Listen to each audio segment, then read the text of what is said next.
Right now I'm on site at the Hangout Festival in Gulf Shores, Alabama. My name is Wells Adams, broadcasting live from Gulf Shores. I'm here with Nashville's own Hightide Blues. What's up, guys? What's up, man? Hanging out on the beach. So I caught your set earlier today. You guys actually started off the entire festival. How was that? It was cool, man. It's a cool thing to do that. You know, it's the first Hangout Fest, and it's cool to be the first band of the entire festival, you know, kind of the first thing.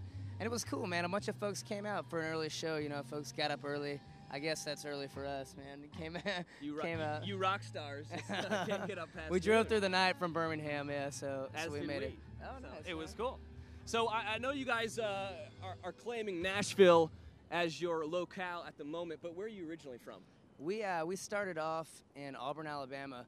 We all kind of went to school down there and met up, and we just moved to Nashville, I guess in August is when we came up there. So we decided, you know, let's get to somewhere where there's some real music, you know, outside the kind of college circuit, and let's try to do this thing for real. And Nashville's been cool, man. It's good motivation, good inspiration to get out and see the local scene, and you know, tons of acts. There's music every night, you know. So Absolutely. it's a really cool thing for us, man. Very cool. So Hightide Blues was actually the winner for our Lightning 100 contest, Music City Mayhem.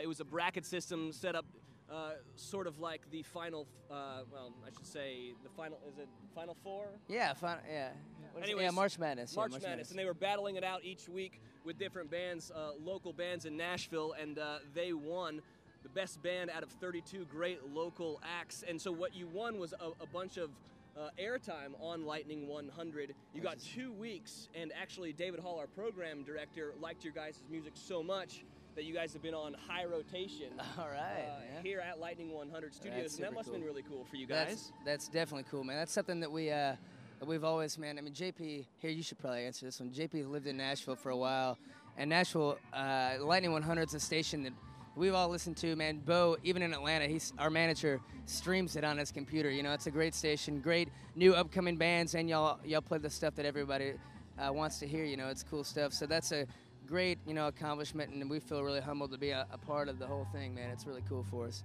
especially being up in Nashville so soon, man. You know, it's great. So. Well, it's great to have you in Nashville, and so you have an EP out right now called Love Comes Easy. Is there something new that's coming out from Hightide Blues that we can be looking forward to here in the near future? Yeah, we just got done doing a new record about a month ago with a great producer, a dude named Dan Hannon, who's worked with Manchester Orchestra. Is kind of his big deal from Atlanta, and he brought his rig over, and we recorded most of our stuff in Quad Studios, and then we did some stuff and our own. We got a rehearsal space at our place, and we got to do some stuff over there. So that record should be out, you know, sometime midsummer, hopefully. You know, it's in the mixing process and mastering. It's out of our hands now. We're done on our end, so just kind of waiting for it to be done, man. Where exactly was it recorded? Was it recorded in Music City?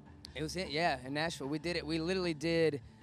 We did the drums and bass in Quad Studios down around Music Row, and then we did. You know, vocals, overdubs. I recorded vocals literally in my room. They brought their mobile studio from Atlanta and plugged it up in our basement, and we did it from there, which is kind of cool. It's something we never done before. Awesome. A real homey and good vibe, you know. So the record kind of shows that. It's cool. Well, we're all very excited to see this new LP of yours. So, you know, I imagine, I'm not a musician, but I imagine playing these music fests is got to be a huge highlight, especially on your tour. Is this the first music fest you guys have played? We've done a bunch over the years, man. We played Bonnaroo a few years back, and we did Bama Jam last year. We just got off a really cool thing, the Leonard Skinner Cruise, which was definitely an experience, man. That was one of our favorite gigs, man. A cruise from Tampa to Mexico with a bunch of Leonard Skinner fans, so that was kind of cool. Now, is there any story that happened on that cruise that should be noted? I'm sure there's plenty of stories to be noted on that cruise. Yeah, most of them are not radio appropriate, probably. So not rated PG-13 for us. But yeah, that's a crazy bunch of folks. The Leonard Skinner fans are super hardcore, man. It was cool to see that whole kind of subculture of people, man. It was cool. So if you could you give me a comparison between, let's say, this music fest and Bonnaroo, which is kind of the cream of the crop of the music festivals out there? What exactly is the difference for a band like you guys? I guess it's yet to be seen. It's day one, so we'll see. It's looking pretty great so far. You know, Bonnaroo is pretty awesome as well, so we'll see. We'll see how it stacks up. I think it's gonna be pretty awesome. It's gotta be pretty awesome. One, no matter what, you're on the beach. You're not too far from the ocean. Yeah. And so if you get too hot, like in Bonnaroo, if you get too hot, you got to go to that mushroom water fountain and the swim in some recycled dirty water. Yeah. Or walk like a mile back to your tent, you know, if you're camping out or something. Exactly. So here, I mean, it's a little bit more refreshing, other than the fact that there may or may not be some petroleum floating around here in the background. You got to roll the dice. Yeah. Which brings me to my point. So we brought a guitar with us, and we're having it signed by a bunch of different artists that we're going to be interviewing, and then we're going to be auctioning it off for the relief fund here in Orange Beach and all around the Gulf Coast. You know, trying to do our part to clean up, you know, this major problem that's happening here in the Mexico Gulf Coast. And so we wanted to say thank you to Hightide Blues for, you know, doing what you can, especially with this. You know, we're going to auction it off and hopefully make a good amount of money on the situation. Well, thank you guys for doing that, man. It's awesome. Anyways, thanks so much to Hightide Blues, Nashville's own awesome rock band.